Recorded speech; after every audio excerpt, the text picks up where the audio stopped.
মুসলমান ভাইরারে আমার ভালো করে বুঝবেন, পক্ষান্তরে রব্বুল আলামিন আমাদের উপরে আমাদের সন্তানের যে হকগুলো আরোপণ করেছিলেন তার ভিতরে একটা গুরুত্বপূর্ণ হক হলো আমার সন্তানকে সর্বপ্রথম আল্লাহ শব্দ শিখাও। সন্তানের মুখ থেকে আব্বা আম্মা না, আল্লাহ আল্লাহ বলা শিখাও। সন্তানকে সর্বপ্রথম যেই শিক্ষাটা দিবা সেটা হলো কোরআনে পাকের শিক্ষা, ইসলামী শিক্ষা, সভ্যতা প্রথম তাদেরকে দাও। কেন কেন কেন? খুব ভালো করে বুঝবেন, পৃথিবীর যে কোনো মানুষ যখন আল্লাহর কোরআনের কাছে যাবে, যাওয়ার সঙ্গে সঙ্গে আল্লাহ পাকের কোরআন পিতামাতার ব্যাপারে তাকে নির্দেশনা দিবে। আল্লাহ পাকের কোরআনে আল্লাহ নিজেই বলেন, ওয়া কাদা রাব্বুকা আল্লা তা'বুদু ইল্লা ইয়্যাহু ওয়া বিল ওয়ালিদাইনি ইহসানা ইম্মা ইয়াবলুগান্না ইনদাকাল কিবারা আহাদুহুমা আও কিলাহুমা ফালা তাকুল লাহুমা উফফিন ওয়া লা তানহারহুমা ওয়া কুল লাহুমা কাওলান কারীমা واخفض لهما جناح الذل من الرحمة وقل رب ارحمهما كما ربياني صغيرا। আমি আমার সন্তানকে ইংরেজিতে এক্সপার্ট করতে পারি নাই। আজকের পৃথিবীর উন্নত কোনো বন্ধুরা আমার উন্নত থেকে উন্নত কোনো ডিগ্রি অর্জন করাইতে পারি নাই, কিন্তু সন্তানকে যদি ছোট্টবেলায় আল্লাহর কোরআনের সঙ্গে পরিচয় করায় দিতাম, আল্লাহর কোরআনকে টাচ করলে কোরআনে পাক আমার সন্তানকে মেসেজটা পৌঁছায় দিত। খোদাই মেসেজ, আল্লাহ পাকের মেসেজ, আল্লাহ পাকের অর্ডার। সেটি কি? কাদা রব্বুক, তুমি যে রবের কালাম পড়ছো সেই রব তোমাকে অর্ডার করছে, চূড়ান্ত অর্ডার, চূড়ান্ত ফয়সালা, আল্লাহ তা'বুদু ইল্লা ইয়্যা। ইবাদত শুধু একজনের করতে হবে, সে কে? আল্লাহ। আর একটু জোরে বলেন কে? আল্লাহ। আল্লাহ ছাড়া আর কারো ইবাদত? আর একটু জোরে বলেন না না না, আল্লাহ ছাড়া কারো নামে মান্নত মানা জায়েজ নাই।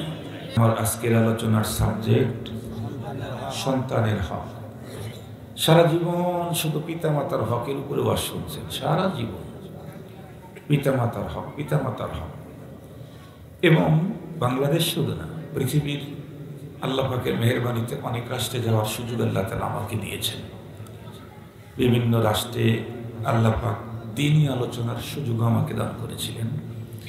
ম্যাক্সিমাম জায়গায় যাওয়ার পরে একটা বিষয়ের উপরে আলোকপাতের জন্য আবেদনটা সবচেয়ে বেশি আসে। সেটি হলো যে হুজুর, দিন যত গড়াচ্ছে সন্তান পিতামাতা থেকে ততই দূরে চলে যাচ্ছে। সন্তান পিতামাতাদেরকে সমীহ করে না, তাদের শ্রদ্ধা করে না, তাদের হুকুম মানে না, তাদের কন্ট্রোলে থাকেন না, তাদের হক আদায় করে না, আরো অনেক কথা। কিন্তু মুহতারাম, খুব ভালো করে বুঝবেন, সন্তান দিন যতই গড়তেছে ততই পিতামাতা থেকে দূরে চলে যাচ্ছে। এটা নিশ্চিত সত্য কথা, এটা আমরা নিজেদের চোখেই দেখছি। কিন্তু সন্তানের কাছে আমি আমার হক চাচ্ছি।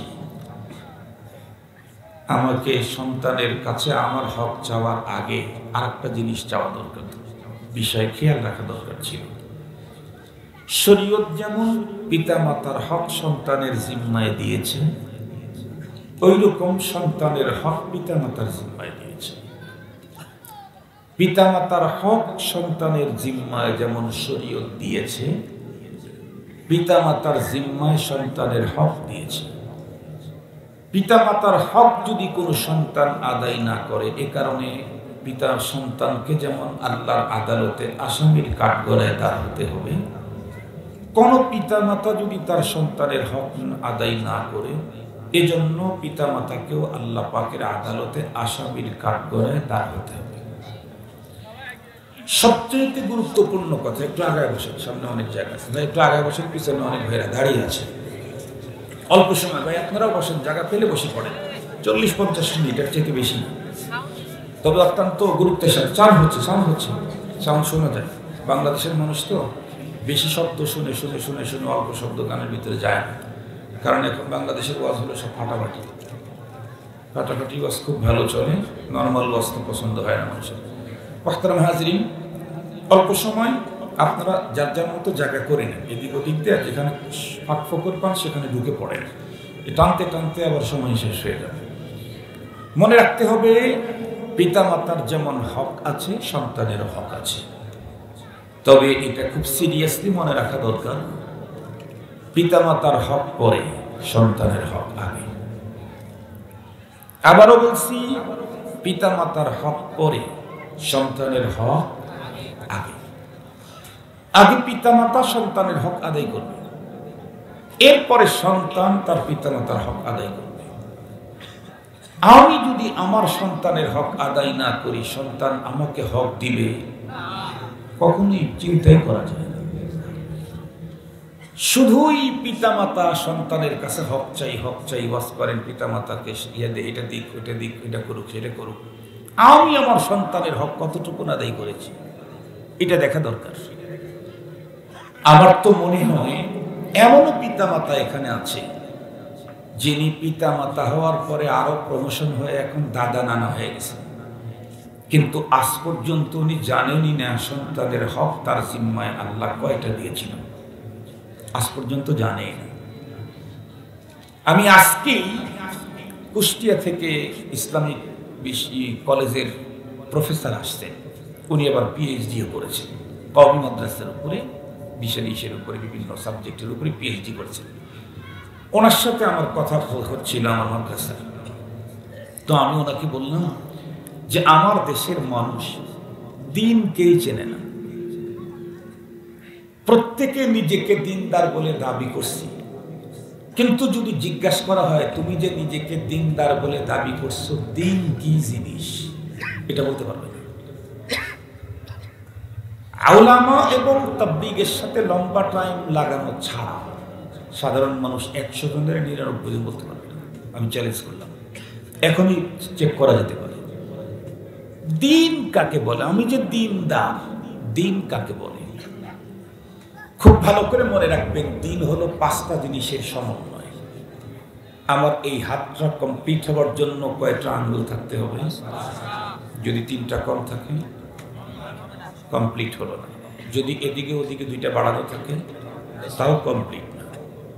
5টাই হাত, একটা হাতের জন্য 5টা আঙ্গুলই সুন্দর ভালো, এটাই পদ্ধতি। 2টা বাড়ানো থাকলেও ভালো, প্রবলেম, কমানো থাকলেও প্রবলেম। দিন হলো 5টা জিনিসের সমন্বয়। একটা হলো আকায়েদ, আর একটা ইবাদত। বর্তমান সময়ে আমাদের দেশের যারা আমরা নিজেদেরকে মুমিন মুসলমান দিনদার মনে করছি, আমরা এই 2টাকেই দিন মনে করছি। আরো যে 3টা জিনিস আছে দিনের ভিতরে, এবং আকায়েদ বাদ দিলে, আকায়েদ তো রাসের রাইস, সবগুলোর মূলে, আকায়েদকে বাদ দিলে আর 4টার সেম পজিশন। গভীরভাবে লক্ষ্য করলে ইবাদতের তুলনায় অন্যগুলোর জটিলতা আরো বেশি। গভীরভাবে লক্ষ্য করলে, আমি কিন্তু শব্দটা মনে রাখবেন, জটিলতা বেশি বলেছি, মর্যাদা বেশি বলি না।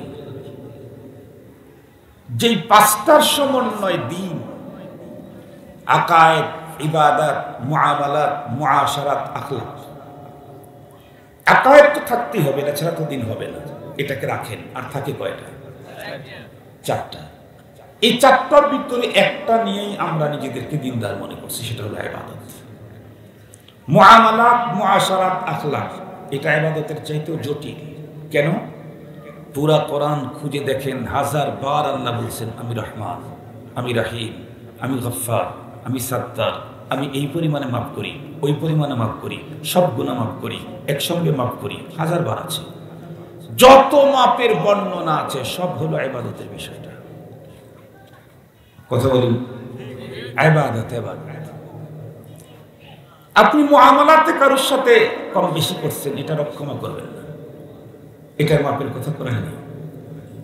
আপনি মুআশারাতে কাউকে প্রবলেম করেছেন, এটা হবে না। আপনি আখলাকে কাউকে কষ্ট দিয়েছেন, এটার ক্ষমা নাই, এটা রব করবেনই না। এই অপশন রব নিজের কাছে রাখেন নাই, এটা বান্দাকে দিয়ে দিয়েছেন। এটা অত্যন্ত বড় কথা, চিকন কথা।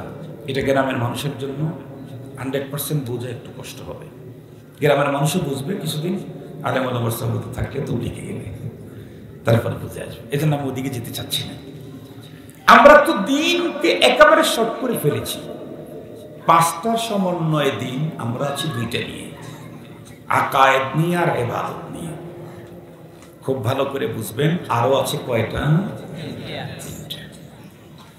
আমরা জানি না আমার সন্তানের কি হক, দিনই বুঝি নাই, তার সন্তানের হক কি বুঝবে?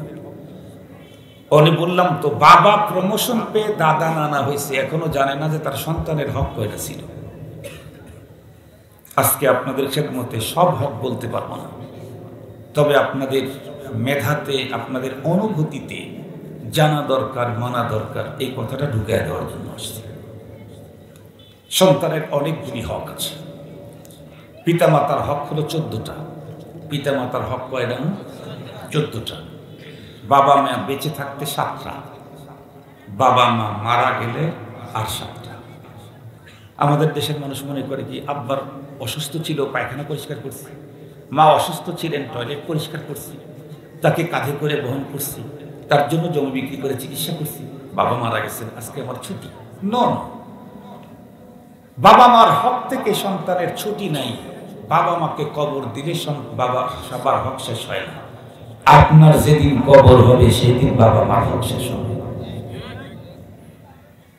বাবা মাকে কবর দিলে বাবা মার হক শেষ হয় না।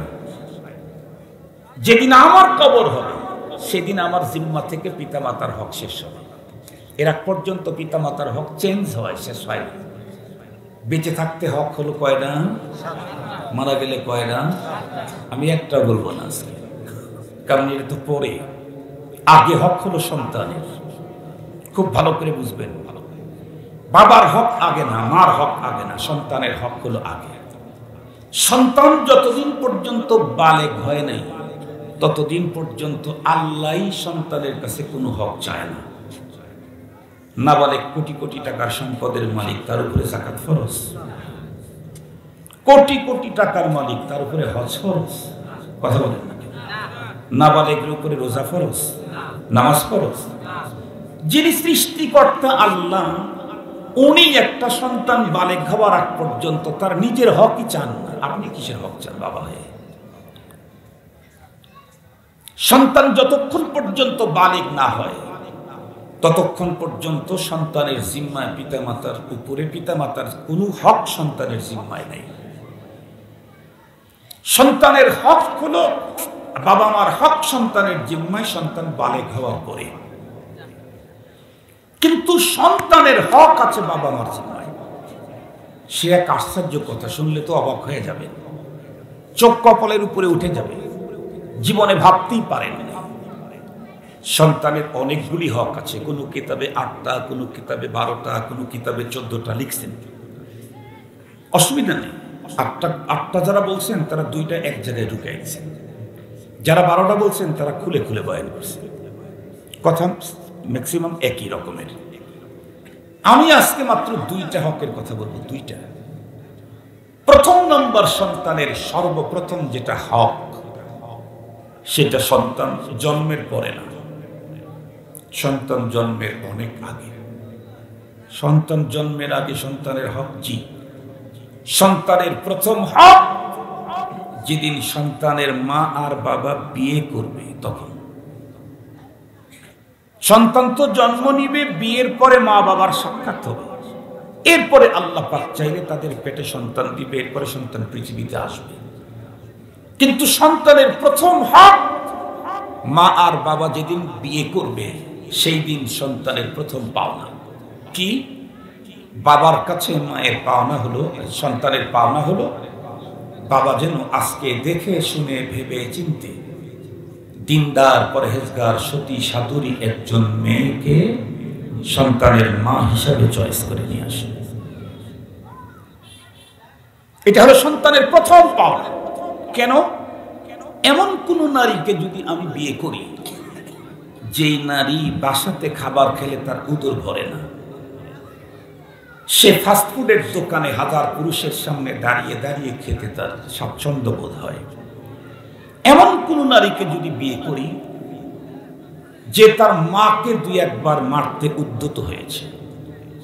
এমন কোন নারীকে যদি আমি বিয়ে করি যে তার বাবার উপরই চোখ রাঙায়, এমন কোন নারীকে যদি আমি বিয়ে করি যে তার ফ্রেন্ড সার্কেলকে নিয়ে বিভিন্ন জায়গায় ঘুরতে যায়, এমন কোন নারীকে যদি আমি বিয়ে করি যে পহেলা বৈশাখে নিজের সতীত্বকে রক্ষায় সক্ষম হয় না, এমন কোন নারীকে যদি বিয়ে করি যে বিভিন্ন পার্কে পার্কে বিভিন্ন ডে দিন উদযাপন করতে সে তার বাবা মার সকল বিধিনিষেধকে উপেক্ষা করে অন্যত্র চলে যায়, বলুন তো দেখি এই জাতীয় মেয়েকে বিয়ে করে নিয়ে আসলে ওর পেট থেকে যেই সন্তান জন্মগ্রহণ করবে ও যদি ছেলে হয়, ওর মা মেয়ে হওয়ার পরে মাকে মেরেছে, ওর গর্ভে থেকে সন্তান জন্মগ্রহণ করলে তো বাবাকেই মারতে যাবে।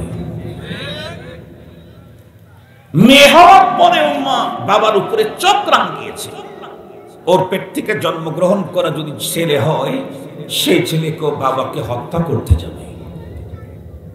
মুহতারাম হাজিরিন, সঙ্গত কারণেই এই জাতীয় মেয়েকে বিয়ে করা মানেই সন্তানের হক বাবা নষ্ট করে ফেললো, তার জন্য একটা দিনদার মা তাকে দিতে পারল না। এটা সন্তানের প্রথম পাওয়া। আল্লাহ পাকের রাসূল বলেছেন তুনকাহুল মারআতু লিআরবা,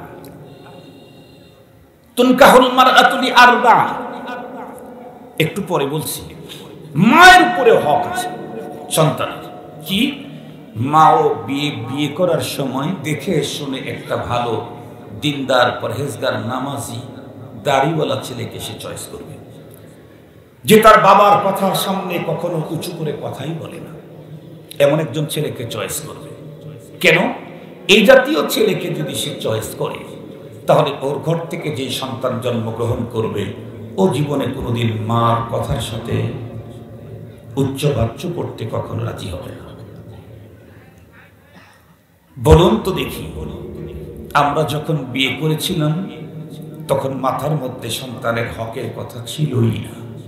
ঠিক বললাম? সন্তানের যে হক আছে এখানে এটা জানতামই না। আমরা তো বাবা থেকে প্রমোশন পেয়ে দাদা নানা হয়ে গেছি এখন, এরপরে আর একটা প্রমোশন বাকি আছে। আমি মাঝে মাঝে বলি আমার মসজিদে, ঢাকা শহরের 2টা মসজিদে জুমার নামাজ পড়াই আমি আল্লাহর মেহেরবানিতে। এক মসজিদের মুসল্লির সংখ্যা 10-12 হাজার। তো ওনাদেরকে বলছি যে শুধু নামাজ পড়তে আসেন না, একটু কাতার গুলার দিকে লক্ষ্য রেখে। কেমন বলে আপনারা দেখেন তো, আমরা যখন ছোট ছিলাম মসজিদে আসা শুরু করছি দাদা বাবা চাচার হাত ধরে, ঠিক ঠিক না? জুমার দিন চাচার হাত ধরে, বাবার হাত ধরে, দাদার হাত ধরে মসজিদে যাওয়া শুরু করছি। আল্লাহর দয়া হয়েছে, সেই থেকে আমাদেরকে আল্লাহ মসজিদের সাথে রেখে দিয়েছে, আলহামদুলিল্লাহ। কিন্তু চিন্তা করে দেখেন, ছোটবেলায় যখন শুক্রবারে মসজিদে যাইতাম গুড় গুড় করে সামনের কাতারে গিয়ে বসতাম। বসতে যেই সামনের কাতারে বড়রা ভরে যেত, হাত ধরে বলতো বাবা একটু পিছনে যাও। ওই কাতারে বসার কিছুক্ষণ পরে ওই কাতারে যখন আবার ভরে যেত বলতো বাবা একটু পিছনে যাও। এমনটি করতে করতে জুমার নামাজের খুতবার আগে ঘর থেকে বের করে বারান্দায় ট্রান্সফার। ঠিক বললাম? ঠিক বললাম? কিন্তু এখন যদি আমাদের ডাক্তার সাহেব যদি পিছনের কাতারে বসে থাকতে দিবে? পিছনের কাতারে থাকতে দিবে? আমি যদি পিছনের কাতারে বসি, খুতবার শেষ টাইমেও বসি, আমাকে আগাইতে আগাইতে আগাইতে আগাইতে একেবারে ইমামের পিছনে দাঁড় করাই দেয়। তো আমরা ছিলাম একেবারে বারান্দার কাতারে মুসল্লি, আগাইতে আগাইতে আগাইতে আগাইতে শেষ কাতারে আসছি। আর একটা বার আগাবো, কিন্তু তখন সাদা কাপড়ের প্যাচ খেয়ে ইমামের আগে চলে যাবো। বুঝেন নাই বুঝি আমার কথা? আর একটা বার আগাবে, তখন সাদা কাপড়ের প্যাচ খেয়ে ইমামের আগে চলে যাবে। এই প্রমোশনটাই শুধু বাকি আছে, আর সব প্রমোশন শেষ। কিন্তু আজও পর্যন্ত সন্তানের হকই জানলাম না। কি আদর্শবান বাবা, সন্তানের হকটাই জানি না। আমি সারা দুনিয়া চালাই, কিন্তু আমি আমার সন্তানের হকটাই জানি না। আমি স্ট্যান্ডার্ড মানের নেতা, বিশ্বমানের নেতা, সারা দুনিয়ার 10 জনের একজন, সারা দুনিয়ায় 5 জনের একজন। আমি আমার সন্তানের হকই জানি না। সন্তানের প্রথম হক সন্তানের জন্য একটা দিনদার মা সিলেকশন করা। কেন? মা যেমন হবে সন্তান, কথা বলেন না কেন? মা যেমন হবে। সব গর্বে আব্দুল কাদের জিলানীর জন্ম হয় না, সব গর্বে জুনাইদ বগদাদি আসে না, সব মায়ের পেটে খাজা মঈনুদ্দিন চিশতির জন্ম হয় না। এটা হাদিস না, অথবা সত্য না ধরে নিলাম, তারপরেও আমাদের দেশে বাইনান নাস একটা কথা মশহুর আছে। সেটি কি? আব্দুল কাদের জিলানী মায়ের পেটের থেকে 18 পারা কোরআনের হাফিজ হয়ে আসছে। অসত্যই হোক, হাদিস তো হবেই না, কারণ আব্দুল কাদের জিলানীর সময় কি হাদিস হয়? হাদিস তো রাসূলুল্লাহর যুগের রাসূলের কথা, সাহাবীদের কাজকর্ম, এগুলি হাদিস। এগুলি তো হাদিস হবে না। তবে মনে রাখতে হবে, একটা কথা সত্য হওয়ার জন্য হাদিস হওয়ার দরকার নাই।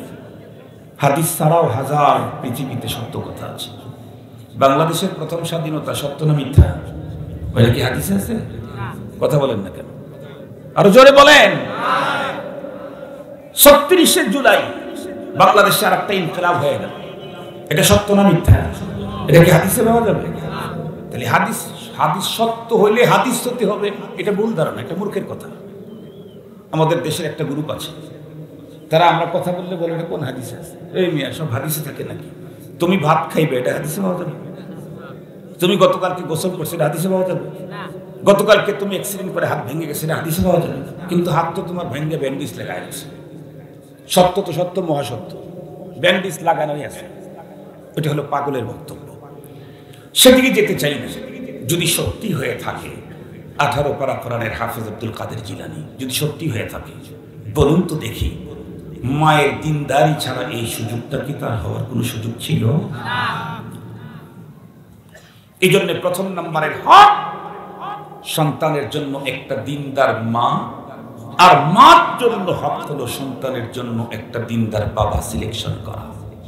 দুঃখের বিষয়, আমাদের দেশে বর্তমানে ছেলেরা মেয়েদের দেখে স্কিন, বডি ফিটনেস, আর মেয়েরা ছেলেদের দেখে পকেট। এখনকার মেয়েরা বয়স কি বুড়ো নাকি বুড়োর কাছাকাছি, আজরাইলের সাথে দুই একবার দেখা হয়েছে না দেখা হয় না, এগুলো দেখার টাইম নেই। টাকা আছে কিনা, কালো গ্লাসের গাড়ি নিয়ে চলে কিনা, বান্ডিন বাল্ডিন আছে কিনা, এটা এখনকার মেয়েদের, অনেক মেয়েদের চয়েস। এখন অনেক মেয়েদের এখন টাকাই সব। এটা ভয়ঙ্কর অবস্থা, আমি ওদিকে যেতে চাই না। কেন? আমার মূল টার্গেটের একটা সময় কম। তাহলে 1 নম্বরের হক হলো সন্তান জন্মের পরে না আগে। কখন? মা বাবার বিয়ে হবে যখন। মায়ের জিম্মায় একটা দিনদার বাবা সে যেন চয়েস করে। বাবার জিম্মায় হলো সন্তানের দিকে তাকায় সে যেন একটা দিনদার মা চয়েস করে। কেন? আজকে যাকে আমি নববধূর সাজে সাজিয়ে আমার বাসর ঘরে নিয়ে আসছি, এই মেয়েটি আগামী দিনে আমার সন্তানের মা। এই মেয়েটি আগামী দিনে আমার সন্তানের মা। মুহতারাম হাজিরিন, 2 নম্বর হক, 3 নম্বর হক বাদ দিয়ে আরেকটা হক বলবো, খুব গুরুত্বপূর্ণ হক। সেটি হলো, খুব ভালো করে মনে রাখবেন, এই সন্তান জন্মের পরে যখন সে তার মুখে কথা শুরু হবে, আমাদের দেশের একটা সভ্যতা আছে, বাবা বলো আব্বা, বলো আব্বা, আব্বা আম্মা, আম্মা বলো আম্মা। না, এটা ইসলাম শিখায় নাই। সন্তানের প্রথম শব্দ মুখ থেকে বের হবে আল্লাহ। আমি সন্তানকে আল্লাহ শিখাবো। কেন? পৃথিবীর ইতিহাস, যে সন্তানগুলি আল্লাহ চিনে, সে আব্বা চেনে, আম্মা চেনে, চাচাও চেনে, ফুপুও চেনে, খালাও চেনে, ইভেন প্রতিবেশীকেও চেনে। যে আল্লাহই চেনে না, সে আব্বা আম্মাকে চেনার প্রশ্নই আসে না। যে আল্লাহ চিনে না, সে আব্বা আম্মা চেনার প্রশ্নই আসে না। এ কারণে আমার সন্তান আমার হক আদায় করবে, শর্ত হলো সন্তানের হকটা আমাকে আগে আদায় করতে হবে। আমি সন্তানকে ছোটবেলায় আল্লাহ ডাক শিখাইলাম, আল্লাহর পরিচয় করাইলাম। ও যখন শিক্ষা করার যোগ্যতা অর্জন করছে, সর্বপ্রথম ওই পড়া ওকে সবক দিলাম, যেটা আমাদের সভাপতি মহোদয় বলেছেন, ইকরা বিসমি রাব্বিকাল্লাযী খালাক, পড়ো তোমার প্রভুর নামের পড়া। সন্তানকে শিষ্টাচার, নীতি, নৈতিকতা, দ্বীনি শিক্ষা দেওয়া, এটা বাবা আর মায়ের জিম্মায় সন্তানের পাওনা। এটা এমনই পাওনা, যেই পাওনা যদি পৃথিবীর কোনো বাবা মা তার সন্তানকে দেয় নাই। দুনিয়ার সব শিক্ষা দিয়েছে, আজকের ওয়ার্ল্ডের যত ডিগ্রি আছে সমস্ত ডিগ্রিগুলি অর্জন করাইছে, বাট তাকে কালিমা শিখায় নাই, তাকে ইসলামী সভ্যতা শিখায় নাই, তাকে আল্লাহর সাথে পরিচয় করায় নাই। মনে রাখবেন, এই সন্তান আল্লাহর আদালতে আপনার বিরুদ্ধে আপিল করবে। আল্লাহ কোরআনে তা আগেই জানায় দিয়েছে। তোমার বিরুদ্ধে আপিল করবে কোন সন্তান? যেই সন্তানকে স্ট্যাবলিশ করবার জন্য নিজের ভিটা বাড়ি বিক্রি করে লন্ডন থেকে বড় ডিগ্রি নিয়ে এসে দিয়েছে, সেই সন্তান ভিটা বাড়িটা পর্যন্ত বিক্রি করে সন্তানকে স্ট্যাবলিশ করার জন্য আমেরিকা থেকে, লন্ডন থেকে, জার্মান, জাপান থেকে বড় ডিগ্রি নিয়ে আসছেন। এই সন্তান আল্লাহর আদালতে দিন শিখেন নাই, শিষ্টাচার, নীতি, নৈতিকতা, ইসলাম শিখান নাই, আল্লাহর আদালতে মামলা করে ফেলবে। সবচেয়ে বড় মজা কথা, মামলা তো পরপারে হবে, মামলা তো সে পরপারে হবে। পরপারে মামলা হবে, দুনিয়াতে হামলা হবে। দুনিয়াতে কি হবে? একটু জোরে বলেন, দুনিয়াতে কি হবে? বিশ্বাস যদি না হয়, আমার থেকে ডাক্তার সাহেব ভালো বলতে পারবেন। বাংলাদেশে একটা সময় বৃদ্ধাশ্রম ছিল না। বৃদ্ধাশ্রম শব্দটা এদেশে অপরিচিত ছিল, মানুষ জানতই না বৃদ্ধাশ্রম আবার কি। এখন চীন যত ঘটতেছে বাংলাদেশে, ততই বৃদ্ধাশ্রমের প্রয়োজনীয়তা বেশি দেখা দিচ্ছে। আমাদের সিরাজগঞ্জে বৃদ্ধাশ্রম একটা নাকি ছিল, তা আমি জিজ্ঞেস করলাম এখানকার বৃদ্ধাশ্রম চলে? তো আমাকে একজন বলল যে হুজুর চলে, মানে যে কয়টা যেটা আছে এর চাইতে আরো 3 গুণে বাড়ানো দরকার। এত চাহিদা বৃদ্ধাশ্রমের। বৃদ্ধাশ্রম, মুসলমানদের দেশে বৃদ্ধাশ্রমের চাহিদা বাড়বে কেন? চাহিদা তো বাড়বে আমেরিকায়।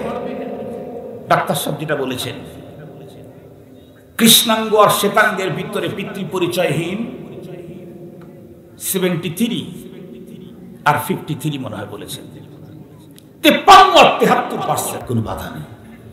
তো ও তো আসছিল মজা নিত, এখন মজা দিতে পারে না, বাস এখান থেকে চলে গেল। চলে গিয়ে পার্কে পার্কে অনুসন্ধান চালালো, আবার কাকে আমার বয়ফ্রেন্ড বানানো যায়। টাকা আছে, সৌন্দর্য আছে, রূপও আছে। আর একজনকে চয়েস করলো, সে তারে চয়েস করলো, আবার তাকে নিয়ে কিছুদিন চললো। খুব ভালো করে বুঝবেন, চলতে চলতে এই মহিলাটাই হয়তো বার্ধক্যতা না হয় অসুস্থতা তাকে ধরে ফেললো। এখন ওই আরেকজনের সাথে যে লেগেছিল, বন্ধন তো নেই। সে তখন চিন্তা করলাম, তো মজা নেওয়ার জন্য ওকে নিয়েছিলাম, ও তো আমাকে মজা দিতে পারে না। ওই যুবকটি তখন এই মেয়েটাকে ছেড়ে চলে গেল। বলেন তো দেখি, জীবনের প্রথমে যে এই 2 জনের বন্ধনবিহীন মিল হয়েছিল, এই 2 জন লোক এখন পড়ে রইল, কিন্তু ওদের দেখার কেউ আছে কি? নেই। ছেলেটাও পড়ে রইল, মেয়েটাও পড়ে রইল। যাই হোক, মানুষ তো কুকুর শুকুর শ্রীগালের মতো রাস্তায় পড়ে থেকে মরবে, এটা তো মানবতা বিরোধী কাজ।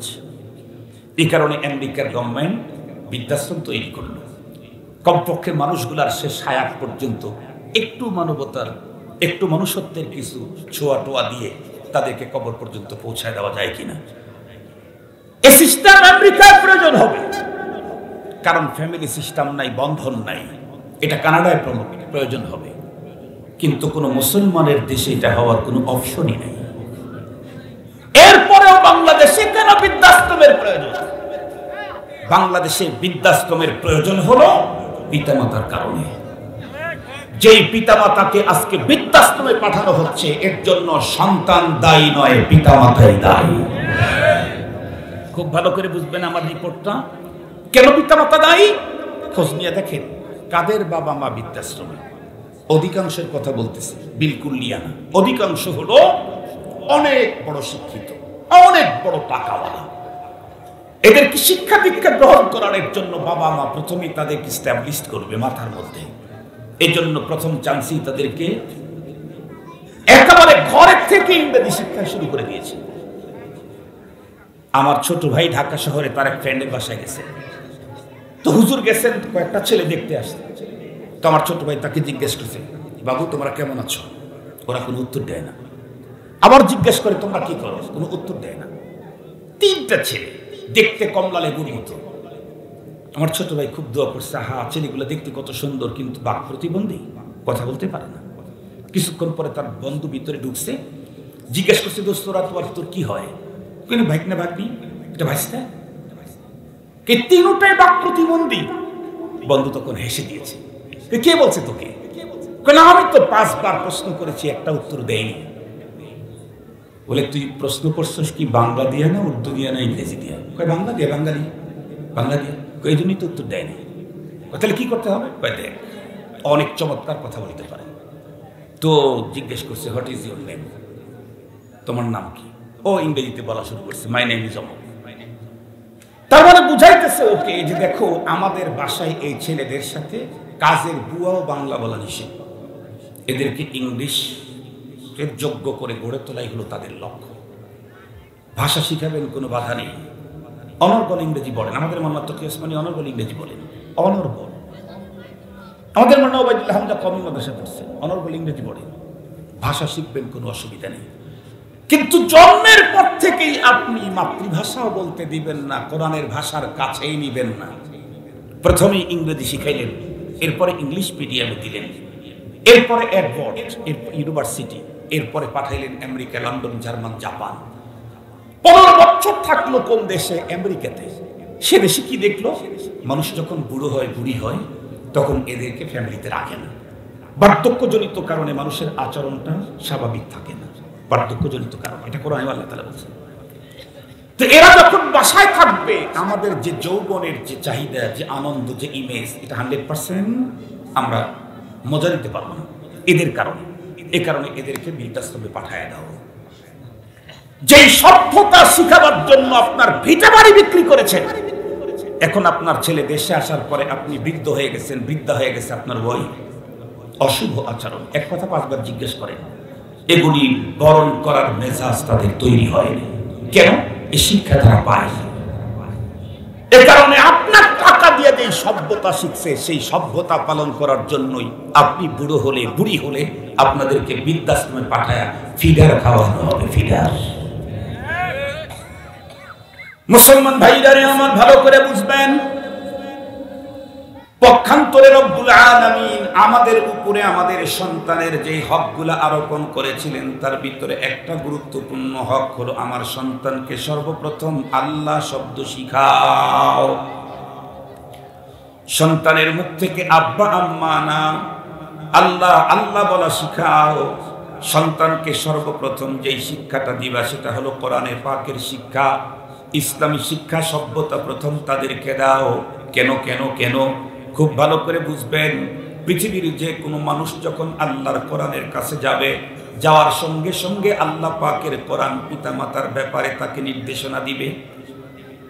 আল্লাহ পাকের কোরআনে আল্লাহ নিজেই বলেন, ওয়া কাদা রাব্বুকা আল্লা তা'বুদু ইল্লা ইয়্যাহু ওয়া বিল ওয়ালিদাইনি ইহসানা ইম্মা ইয়াবলুগান্না ইনদাকাল কিবারা আহাদুহুমা আও কিলাহুমা ফালা তাকুল লাহুমা উফফিন ওয়া লা তানহারহুমা ওয়া কুল লাহুমা কাওলান কারীমা ওয়াখফিদ লাহুমা জানাহাদ দুল্লি মিনার রাহমাতি ওয়া কুর রাব্বিরহামহুমা কামা রাব্বায়ানি সাগীরা। আমি আমার সন্তানকে ইংরেজিতে এক্সপার্ট করতে পারি নাই। আজকের পৃথিবীর উন্নত কোনো বন্ধুরা আমার উন্নত থেকে উন্নত কোনো ডিগ্রি অর্জন করাইতে পারি নাই, কিন্তু সন্তানকে যদি ছোট্টবেলায় আল্লাহর কোরআনের সঙ্গে পরিচয় করায় দিতাম, আল্লাহর কোরআনকে টাচ করলে কোরআনে পাক আমার সন্তানকে মেসেজটা পৌঁছায় দিত। খোদাই মেসেজ, আল্লাহ পাকের মেসেজ, আল্লাহ পাকের অর্ডার। সেটি কি? কাদা রব্বুক তুমি যে রবের কালাম পড়ছো সেই রব তোমাকে অর্ডার করছে চূড়ান্ত অর্ডার, চূড়ান্ত ফয়সালা, আল্লাহ তা'বুদু ইল্লা ইয়া, ইবাদত শুধু একজনের করতে হবে, সে কে? আল্লাহ। আর একটু জোরে বলেন কে? আল্লাহ। আল্লাহ ছাড়া আর কারো ইবাদত, আর একটু জোরে বলেন, না না না, আল্লাহ ছাড়া কারো নামে মান্নত মানা জায়েজ নাই, কারো সামনে মস্তক অবনত করা জায়েজ নাই, কারো কাছে মান গাও জায়েজ নাই। আমার রাসূল বলেছেন, ইদা সাআলতা ফাসআলিল্লাহ ওয়া ইদা ইসতাআনতা ফাসতাইন বিল্লাহ। তুমি যদি চাও মালিকের কাছে চাও, সাহায্য তার কাছে প্রার্থনা করো। কেন? আল্লাহ আজওয়াদু জুদা, আমার রবের চাইতে বড় দাতা আর কেউ নাই। কথা বলেন, আমার রবের চাইতে বড় দাতা আর কেউ নাই। পৃথিবীর সব দাতার সিস্টেম এক রকমের, রব হলেন একদম উল্টা। রব একদম উল্টা মানে আমরাই রবের সিস্টেমের উল্টা। সেটি হলো যত আপনি বলেন, আপনি চাইবেন একবার, দুইবার, তিনবার, পাঁচবারের বেলায় খুশি না বেজার? বাবার কাছেও একবার টাকা চাইছেন, বাবা 500 টাকা দেন, দিয়েছে। পরের দিন আবার 500 টাকা চাইলেন, একটু মন খারাপ। মা তখন চুরি করে দিয়েছে, দ্বিতীয়বারে বাবা 300 দিয়েছে, মা বলছে রাগ করিস না, এই 300 নিয়ে আসে, না চাইতে দিয়েছে। পরের দিন এই সুযোগে মায়ের কাছে আবার চাইলেন 500, দিল 200। তারপরের দিন চাইলেন, এই জন্যই তো তোর বাপ শুক্রান গায়, প্রত্যেক দিনই টাকা চাও তুমি। ঠিক বললাম না? ঠিক বললাম। আর শ্বশুর বাড়ি সে তো বলাই বাহুল্য, একবার যদি টাকা চাইছেন, প্রথমবার এই মনটা কালা করে দিল, পরের বার যদি শ্বশুর বুঝে যে জামাই আসতেছে, মনে হয় কিছু চাবে, পেশাবের যদি হাজত নাও থাকে, পেশাবখানা ঢুকে পড়ে। ঠিক বললাম না? ঠিক বললাম।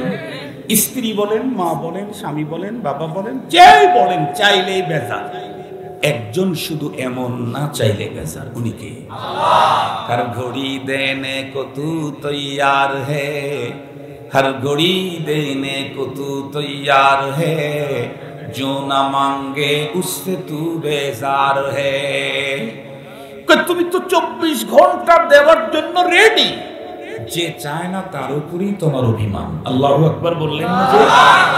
যে চায় না তার উপরেই তোমার অভিমান। কোরআনে হাকিম আল্লাহ কি বলেন? লা তাখুযুহু সিনাতু ওয়ালা নাওম। এ বান্দা, আমার কখনো তন্দ্রা আসে না, আমি ঘুমাই না। কেন? আমি যদি ঘুমায় যাই, ওই মুহূর্তে পৃথিবীর কেউ আমার কাছে মুসিবতে পড়ে সাহায্য চাইবে, আমি ঘুমায় গেলে ওকে কে রক্ষা করবে? আমাকে আমার রব সাহায্য করার জন্য 1 সেকেন্ডের জন্য ঘুমান না, আমি কত বড় জাহেল মালিকের কাছে চাইলামই না। উনি ঘুমান না আমাকে দেওয়ার জন্য, আমাকে হেল্প করার জন্য, আমাকে সাহায্য করার জন্য। এই জন্য চাইলে কার কাছে? আল্লাহ। মস্তক অবনত কার সামনে? আর জোরে বলেন, মান্নত কার নামে? দুনিয়ার যত বড় বাবাই বলেন, বাবার নামে মান্নত করার সাথে সাথে হালাল জানোয়ারটা হারাম হয়ে যাবে। বাবার নামে জব করার সাথে সাথে হালাল জানোয়ারটা, আবার বলেন হালাল জানোয়ারটা। এই জন্য যদি কোনোদিন দেখার জন্য কোনো বাবার দরবারে যান হয়তো বা যাবেন, কিন্তু খবরদার ওখানকার কিছু খাবেন না, কারণ এখানে যেটা জব হয়েছে অধিকাংশ বাবার নামই হয়ে থাকে, এটা হারাম। আল্লাহর নাম ছাড়া অন্যের নামে জব করাটা কেমন হারাম? কুকুর আর শুকুরের গোস্ত যেমন হারাম তেমন হারাম। বুঝাইতে পারছি আপনাদেরকে? সেদিকে যাব না, ওইটা আমার কথা শেষ। দ্বিতীয় নাম্বার, আল্লাহ তাআলা বলেন ওয়াবিল ওয়ালিদাইনি ইহসানা। ভালো করে বুঝবেন, ওয়াবিল ওয়ালিদাইনি ইহসানা। কোরআনের সাথে আপনার সন্তানকে সম্পর্ক করাইতেই কোরআন আপনার সম্পর্কে মেসেজ দিয়ে দিল, প্যাকেট ধরায় দিল। কি প্যাকেট ধরায় দিল? ওয়াবিল ওয়ালিদাইনি ইহসান। এই পিতা মাতার সাথে তোমাকে ইহসান করতে হবে। ইহসান শব্দটাকে একটু বুঝবেন? ধৈর্য আছে আপনাদের? আমি ঘড়ি দেখি কথা বলতেছি, আমরা 7 মিনিট আছে। 3টা শব্দ বুঝলে ইহসান শব্দ ভালো বুঝবেন। আমাদের আরবিতে একটা প্রবাদ বাক্য আছে, তুরাফুল আশিয়া বি আজদাদিহা। প্রত্যেকটা জিনিস তার বিপরীত জিনিস দিয়ে তার পরিচয়টা সবচেয়ে ভালো হয়। যেমন একজন মানুষ যদি 1000 বছর শুধু আলোতে থাকে, আলো যে কত বড় জিনিস সেটা বুঝবে না। 1 মিনিটের জন্য শুধু অন্ধকারে ঢুকাইলেই বুঝে আসবে যে আলো কি জিনিস। একজন মানুষ সারা জীবন মিষ্টি খেয়েছে, ও বুঝবে না মিষ্টি কি। একবার শুধু তেজস্বী কোনো মরিচ আর জিব্বার সাথে অন টাইম খালি লাগায় দিবেন, ও তখন বুঝে আসবে যে মিষ্টি কি জিনিস। বিপরীত জিনিস দিয়ে প্রত্যেকটা জিনিসের পরিচয়টা সুন্দর হয়। তিনটা শব্দ, একটা হলো জুলুম, আরেকটা হলো ইনসাফ, আরেকটা হলো ইহসান। আপনারা বলেন তো দেখি, জুলুম শরীয়তের কোনো জায়গায় কখনো কি জায়েজ আছে? না। কারো জন্য, কারো সাথে, কথা বলেন, কাফেরের সাথে, বেঈমানের সাথে, অপরাধীর সাথে, মুশরিকের সাথে, মুরতাদের সাথে জায়েজ নেই। জুলুম কোনো অবস্থাতেই শরীয়তে পারমিশন নেই, কারো সাথে না, কারো উপরে না, এটা শেষ। তো কি করতে হবে? শরীয়ত যেটা আমাদেরকে অর্ডার করেছেন সেটা হলো ইদিলু হুয়া আকরাবু লিত-তাকওয়া, ইনসাফ করো। ইনসাফ হলো সমতা। ইনসাফ মানে কি বলেন? সমতা, বরাবরই। সেটা ইনসাফ কি জিনিস? ইনসাফ হলো আপনি আমাকে 1 টাকা দিয়েছেন এমনিতেই, আমি আপনাকে 1 টাকা দিলাম, এটা ইনসাফ। আপনি আমার একটা বকা দিয়েছেন, আমি ওই মানেরই একটা বকা দিলাম, এটাও ইনসাফ। আপনি আমার একটা থাপ্পড় দিয়েছেন, আমি আপনাকে অতটুকুন ওজনেরই থাপ্পড় দিলাম। আপনি থাপ্পড় দিয়েছেন 1.5 কেজি, আমি দিয়েছি 3 টন, তাহলে কিন্তু হবে না। এই থাপ্পড় আপনি যতটুকু ওজনের দিয়েছেন, আমি যদি অতটুকুন ওজনের একটা থাপ্পড় দিই, তাহলে এটা ইনসাফ। আপনি থাপ্পড় দিয়েছেন, আপনি থাপ্পড় পেয়েছেন, এটা ইনসাফ। সবার সাথে ইনসাফ করতে বলছেন। কিন্তু আল্লাহ পাকের কোরআন আল্লাহ তাআলা বলেন, ইবাদত একমাত্র আমার আর বাবার সাথে ইহসান। মার বাবার সাথে ইনসাফ করতে হবে, মার বাবার সাথে করতে হবে ইহসান। ইহসান কি? ইহসান হলো আপনি আমাকে কিছু উপকার করেন নাই, আমি আপনার উপকার করলাম, এটা ইহসান। আপনি আমার উপকার করেছিলেন, আমি তার চাইতে 3 গুণে বেশি উপকার করলাম, এটাও ইহসান। আপনি আমাকে আঘাত করেছিলেন, আমি আপনাকে ক্ষমা করে দিলাম, সুন্দর ব্যবহার করলাম, এটাও ইহসান। কথা কি বুঝাইতে পারছি? আপনি যতটুকুন ভালো করেছিলেন অতটুকুন ভালো আপনাকে করলে, এটার নাম ইনসাফ। আপনি যতটুকুন মন্দ করেছিলেন অতটুকুন মন্দ আপনার সাথে করলে, তার নাম ইনসাফ। আপনি আমার সাথে মন্দ করেন নাই, আমি আপনার সাথে মন্দ করলাম, তার নাম জুলুম। তার নাম কি বলেন? জুলুম। জুলুম কখনোই পারমিশন নেই। ইনসাফ সবার সাথে, কিন্তু আব্বা আম্মার সাথে ইনসাফ করলে হবে। আরো জোরে বলেন, হবে। বর্ডার বাবার সাথে কি করতে হবে? ইহসান। এখন ভালো করে বুঝবেন, ইহসান মানে আপনি আমাকে 10 টাকা দিয়েছিলেন, আপনাকে যদি 10 টাকা দিই তাহলে ইনসাফ, কমপক্ষে 11 টাকা দিতে হবে। আপনি আমাকে 2 দিন ভালোবাসা দিয়েছিলেন, আমি যদি আপনাকে 2 দিন ভালোবাসা দিই তাহলে ইনসাফ। তার মানে ইহসান করতে চাইলে কমপক্ষে 3 দিন ভালোবাসা দিতে হবে। আপনি আমার জন্য 1 রাত জেগেছিলেন, আমি যদি আপনার প্রয়োজনে 1 রাত জাগি তাহলে ইনসাফ। ইহসান করতে চাইলে কমপক্ষে 2 রাত জাগতে হবে। রব কি বললেন? ওয়াবিল ওয়ালিদাইনি, কথা বলেন, ওয়াবিল ওয়ালিদাইন। ভাবেন, একটু ভাবেন, একদিন ভাবলে হবে না, 1 মাস পর্যন্ত রবের শুধু ইহসান শব্দ নিয়ে ভাবেন। রব আমার, বাবা আমার ব্যাপারে আমাকে কি ইনফরমেশন করেছে, কি অর্ডার করেছে।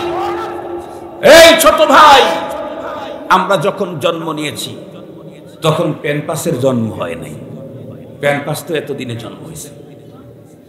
আমাদের পিতামাতা আমাদেরকে নেকড়া দিয়ে লালন করেছেন, তেনা তেনা, সিরাজগঞ্জে তেনা বলে না, তেনা সিরা কেতা, ছোট ছোট কাতা দিয়ে আমাদেরকে লালন করেছেন। এমন তো হয়েই থাকে প্রতি বছরই 4 দিন 5 দিন পর্যন্ত আকাশে সূর্য দেখা যায় না, ঘন কুয়াশা, তীব্র শীত, শৈত্য প্রবাহ। মা প্রতিদিন তামাম রাত্রি কষ্ট করে কাটানোর পর সকালবেলা থেকে পেরেশান, কেন? একটা না একটা তো শুকাবে না। মা কি করে? তামাম দিন ফ্যামিলির সকল কাজের ফাঁকে ফাঁকে বাঁকে বাঁকে আমাকে রাত্রিকালীন আরাম দেওয়ার জন্য মা আমার নেকড়াগুলি আর কাঁটাগুলিকে চুলার উপরে দিয়ে দিয়ে শুকায়, ভাস করে রেখে দিল আমার সিতারে। মা আমাকে নিয়ে নিচে শুয়ে পড়ছে, কেন? পেশাব পায়খানা করি। বাবা এটা বরদাস্ত করে না, বাবা নামাজ কালাম পড়ে, বাবা খাটে থাকে, মা নিচে থাকে। তখনকার মায়েদের তো উন্নত জাজিম ছিল না, তখন তো ছিল হলো খ্যার। মনে পড়ে কি মার কথা? মনে পড়ে কি? ও খ্যার উঁচু করে মাও সেখানে আমাকে নিয়ে শুয়ে পড়ছে। মা তো বাবার কাছে শোয়ার কথা ছিল, মা আমার জন্য নিচে নেমে আসত। তামাম রাত মা 8 ঘন্টা রাত, একটা ঘুমে মা 2 ঘন্টা কাটায় না। আধা ঘন্টা চলে যাওয়ার পর মা চমকে ওঠে, কেন? কি প্রচন্ড শীত, যদি আমার ছেলে পেশাব করে ঠান্ডার ভিতরে থাকে তাহলে নিউমোনিয়া হয়ে যাবে, এই ছেলেকে আর বাঁচাইতে পারবো না, এই ছেলেকে আর বাঁচাইতে পারবো না। আধা ঘন্টা পর পর মা চমকে ওঠে, আমার শরীরের নিচে হাত দিয়ে দেখি সত্যি আমি পেশাব করে দিয়েছি। মা তখন চেঞ্জ করে, আবার আধা ঘন্টা পরে 20 মিনিট পরে আবার চমকে উঠছে, দেখে আমি পেশাব করি নাই। আধা ঘন্টা পরে 20 মিনিট পরে আবার জেগে দেখে পেশাব করে পুরাটা একদম কমপ্লিট ভিজে ফেলেছি। মা আবার চেঞ্জ করে দিল। সারা রাত মা যা শুকিয়েছিল সব রাত্রি 3টা বাজে শেষ হয়ে গেছে। মার কোনো পুঁজি নেই, এখন কি করবে? বাবা আমার অত বড় লক্ষ্য ছিলেন, মাত্র 2 পিস কাপড় মার। মা তখন নিজের পরনের, আগামী দিনের পরনের কাপড়টা আমাকে দিয়ে দিল। এটাও 2-3 বারে শেষ হয়ে গেল। এখন মা কি করবে? মার শরীরের সাথে পেঁচানো কাপড়টা নিচের অংশটুকুন মায়ের সঙ্গে রেখে উপরের অংশটুকুন আমার জন্য বাজেট দিয়ে দিল। কিছুক্ষণ পরে সেটাও পেশাব করে দিয়েছে।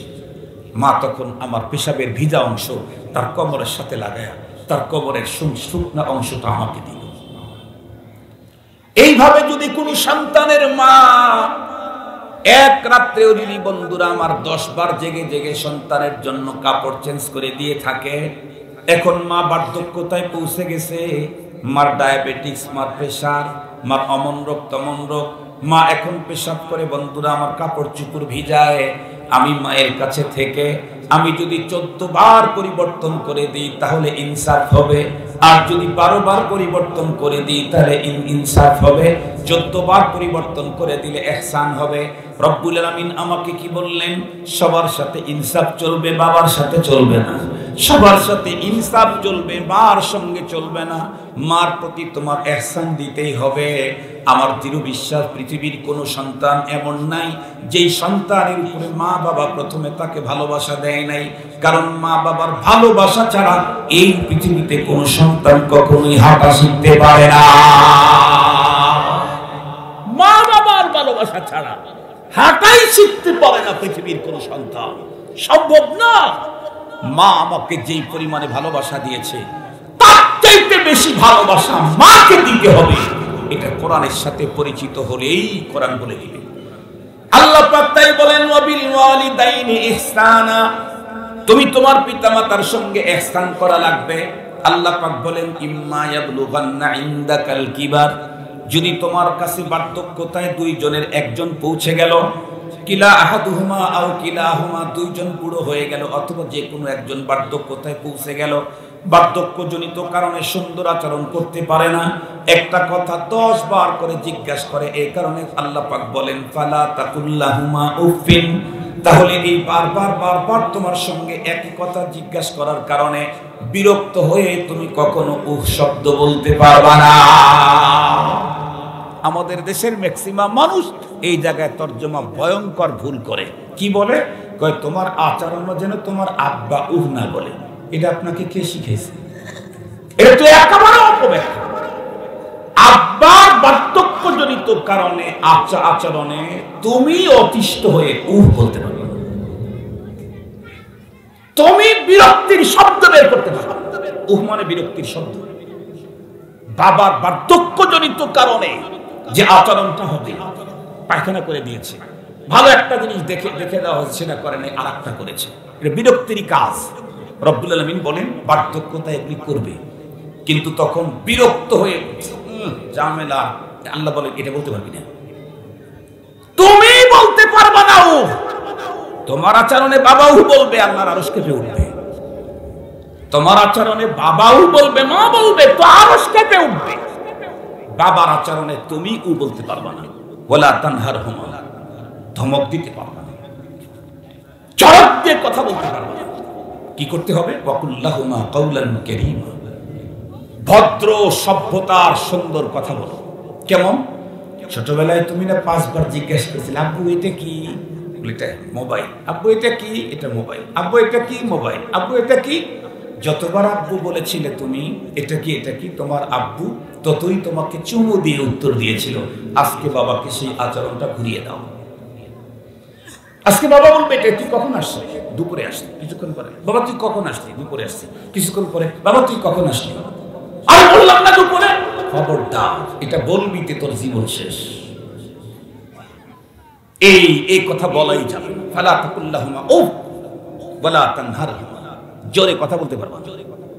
বাবার আওয়াজের উপরে, মার আওয়াজের উপরে সন্তানের আওয়াজ বাড়তে পারে না। বাবা আওয়াজ করছে, তার থেকে চেতা আওয়াজ সন্তান বলে, তোর কণ্ঠ চিপে ধরা হবে, তোর কণ্ঠ আল্লাহর আদালতে দাঁড় হয়ে যাবে। এই জন্য তোকে পানিশমেন্ট নিতে হবে আল্লাহর আদালতে, ঢুকতে হবে তোমাকে রিমান্ডে। চিন্তা করো না, যখন তুমি কোনো কথাই বলতে পারতে না, তোমার পুঁজি ছিল শুধু একটা কান্না করা, আর কোনো পুঁজি ছিল না। ক্ষুধা লাগলেও কান্না, পেটে ব্যথা হলেও কান্না, দেনা উঠলেও কান্না, পিঁপড়া কামড় দিলেও কান্না। তোমার এই কান্না, ক্ষুধা লাগার না পেটের ব্যথা, পৃথিবীর কোনো ডাক্তার বুঝে না, শুধু মা ছাড়া। পৃথিবীর কোন ডাক্তার বুঝে না, মা ছাড়া। নানিও বুঝে না, নানিও বুঝে না। নানি মায়ের মা, তাও বোঝে না। নিজের চোখে দেখেছি, মা ওয়াশরুমে ঢুকেছে, সন্তান চিল্লাইতেছে, নানি আসছে, দুলাইতেছে, নাচাইতেছে, হাত বুলাইতেছে, বুকে জ্বর, কান্দা বন্ধ হয় না। মা দ্রুত ওয়াশরুম থেকে বের হয়ে এসে বলে, বাচ্চারা কি হয়েছে একটু দেখলাম। আরে দোলাইতেছি তো, নাচাইতেছি তো, তোর বাচ্চা কান্না বন্ধ করে না। মা তখন এপাশ ওপাশ খুঁজে, সন্তানের শরীর একটু বেশি মোটা হইলে বিভিন্ন জায়গায় পড়ে, কি বলে, ওই গ্যাপ হয়। মা ওই গ্যাপগুলা খুঁজতে খুঁজতে দেখে এক জায়গায় মাজুল কামড় দিয়ে আছে। নানি মায়ের মা হওয়ার পরে বুঝে নাই, মা আল্লাহ তাআলা তাকে বুঝাই দিয়েছে যে এ কান্না পেটের ব্যথা না, এ কান্না তোমার সন্তানের ক্ষুধার না, এ কান্না হলো মাজুল কামড় দেওয়ার। এটা বুঝাইছেন রক্তার মাকে বুঝাই দিয়েছে।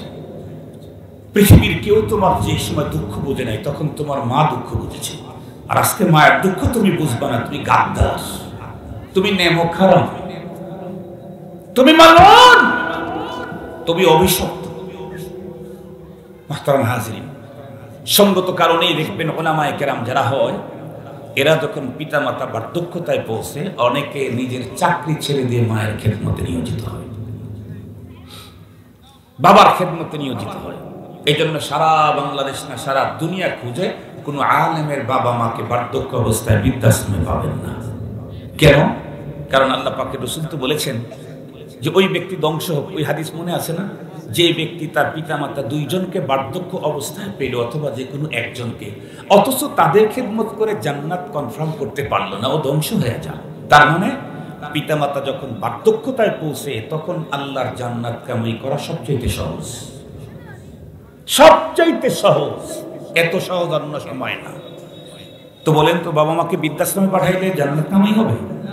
কিন্তু এই কথাগুলো বুঝার জন্য সন্তানকে ABCD শিখে দিতে হবে, আমেরিকায় পাঠাইতে হবে, ইংলিশম্যান বানাইতে হবে, এই কি বলে ইংলিশ ভার্সনে পড়াইতে হবে, কোরআনের শিক্ষা দিতে হবে। সব করেন, তার আগে কোরআনের শিক্ষা দেন। তাই সন্তানের কয়েক অনেকগুলি পাওনা আছে পিতামাতার জিম্মায়। তার ভিতরে একটা হলো, বিবাহ করার সময় দিনদার মেয়ে দেখে বাবা বিয়ে করবে, মাও বিয়ে করবে দিনদার ছেলে দেখে, 1 নম্বর। 2 নম্বর, সন্তানের সর্বপ্রথম মুখ থেকে আল্লাহ শব্দ বের করে দিবে, সর্বপ্রথম তাকে দ্বীনি শিক্ষায় শিক্ষিত করবে। আমি বড় আনন্দিত, আপনাদের এখানে দ্বীনি একটা শিক্ষা প্রতিষ্ঠান চালু হয়েছে। শুনেছি 200-র উপরে ছাত্র। আপনাদেরকে আন্তরিক অভিনন্দন, মোবারকবাদ জানাচ্ছি। যদিও আমার বাড়ি সিরাজগঞ্জ, কিন্তু এখানে কখনো আসা হয়নি। আমি খুব আনন্দিত। এই জাতীয় মাদ্রাসা হলো 3 in 1, একের ভিতরে 3, একের ভিতরে 3। এখানে কালিমা আছে, ঈমান আছে, কোরআন আছে, সাথে সাথে বাংলা, অঙ্ক, ইংরেজি আছে। 2টা তো আছেই, আর একটা আছে, সেটা হলো ওদের হাতের লেখা। নুরানি আছে না বাবা? এখানে সব নুরানি আছে। ওদের হাতের লেখা এত সুন্দর, আমি চ্যালেঞ্জ করে বলতে পারি, এখানেও যারা BA pass, MA pass, BBA MBA করছেন, ওদের হাতের লেখার সামনে আপনি লেখা দিতে লজ্জা করবে। দেখছেন আপনারা হাতের লেখা? দেখছেন না? আরবি যেমন, বাংলা তেমন, ইংরেজিও তেমন। তাহলে এখানে 3টা একসঙ্গে পাওয়া যায়। এরপরেও কোনো মুসলমান তার সন্তানকে এখানে না দিয়ে অন্য কোথাও দিবে, তাকে আবার মুসলমান বলতে হবে, এটা আমার বুঝে আসে না। এই জন্য আমি আপনাদের কাছে আমার আলোচনাকে দীর্ঘায়িত করতে চাই। আর এক জায়গায় ওয়াদা আছে, মনে থাকবে তো ইনশাআল্লাহ। সন্তানের কি হক, পিতামাতার কি হক, এগুলো এখন বাংলাতে বই পাওয়া যায়, এগুলো কিনবেন, হকগুলো আদায় করবেন। আল্লাহর হক কয়টা, কোরআনের হক কয়টা, ফেরেশতার হক কয়টা, নবীদের হক কয়টা, বাবার হক কয়টা, মার হক কয়টা, স্ত্রীর হক কয়টা, স্বামীর হক কয়টা, সব বর্ণনা আছে এখন। আলহামদুলিল্লাহ বলেন। একটা সময় কিন্তু এগুলো পাইতেন না। একটা সময় আপনারা এগুলি বাংলাতে তো দূরের কথা, আরবিতেই পাইতেন না। কেন? তখন এই কিতাবগুলি সংগ্রহে ছিল না আমাদের দেশেই। আমরা ছোটবেলায় দেখছি লাইব্রেরি ছিল না, মাদ্রাসা আছে অল্প কয়েকটা মাত্র সিলেবাসের কিতাব। এখন আলহামদুলিল্লাহ মাদ্রাসাগুলোতে লক্ষ লক্ষ টাকা সারা দুনিয়া থেকে উন্নত দিনই কালেকশন এক জায়গায় করে। আমি দোয়া করি, ছোট মানুষ হয়েও দোয়া করি, আল্লাহ যেন আপনাদের এই ছোট প্রতিষ্ঠানকে একদিন মাস্টার্স ধর্মীয় দিক থেকে, দিনিয়াতের দিক থেকে যেন দাওরায়ে হাদিস পর্যন্ত আল্লাহ পৌঁছায় দেন। এখান থেকে যেন ধর্মগুরু বের হয়, এখান থেকে যেন ইসলামিক স্কলার যেন এখান থেকে বের হয়। এর জন্য জায়গা দরকার, জমি দরকার, সহযোগিতা দরকার, সব আপনারা করবেন ইনশাআল্লাহ। আল্লাহ আমাদেরকে তৌফিক দান করুন। ওয়া আখিরু দাওয়ানা আলহামদুলিল্লাহি রাব্বিল আলামিন। দোয়া করে দেন। আর কোনো কাজ নেই তো আমার? আচ্ছা ঠিক আছে। শুধু জায়গা নিবা, উপস্থিত লোকদের কাছ থেকে কিছু নিবা, সহযোগিতা নিবা। নবীজি ওয়াজ করতেন, সাহাবীদেরকে পাঠিয়ে দিতেন তোমরা রুমাল নিয়ে যাও। নবীজি সদকার ওয়াজ করতেন, তাতে মহিলারা হাদিসের মধ্যে, বুখারী শরীফের হাদিসের মধ্যে আসছে মহিলারা নাকের ফুল, কানের দুল, গলার হাতের চুড়ি, গলার মালা, হাতের বালা এগুলো দিয়ে দিতেন। সহিহ হাদিসের বর্ণনা আসছে, বুখারীতেও আছে। এই জন্য এই সুন্নত কালেকশনটা আমরা করব মাশাআল্লাহ। আলহামদুলিল্লাহ আমাদের সম্মানিত সভাপতি মহোদয় 10,000 টাকা উনি নগদ দিয়েছেন। আমরা ওনার বাসায় মেহমান হয়েছিলাম কয়েকদিন আগে। আল্লাহ শুকর, আলহামদুলিল্লাহ। আল্লাহ